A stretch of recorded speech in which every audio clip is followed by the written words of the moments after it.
की केजरीवाल घाबरलेले आहेत की आपण इथे आता सत्र न्यायालयात निर्दोष ठरलो, पण या न्यायालयात काय होईल? तेव्हा आता आपण प्रसिद्धी मिळवली, निर्दोष ठरलो म्हणून केजरीवाल सगळीकडे रडत फिरत होते. आपण बघितलं की आपल्यावर कसा अन्याय झाला होता आणि शेवटी सत्र न्यायालयाने आपल्याला निर्दोष ठरवलं, हे केजरीवाल सगळीकडे सांगत होते. पण आता या न्यायालयात काय होईल माहिती नाही.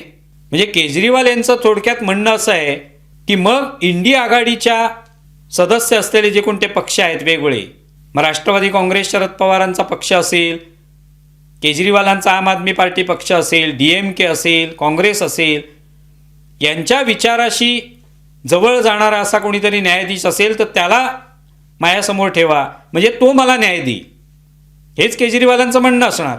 स्वर्णकांता शर्मा नकोत, त्याऐवजी असा कोणतरी द्या ज्याचा माझ्या विचारांशी त्यांचे विचार जुळतील, मतं जुळतील, असा न्यायाधीश द्या.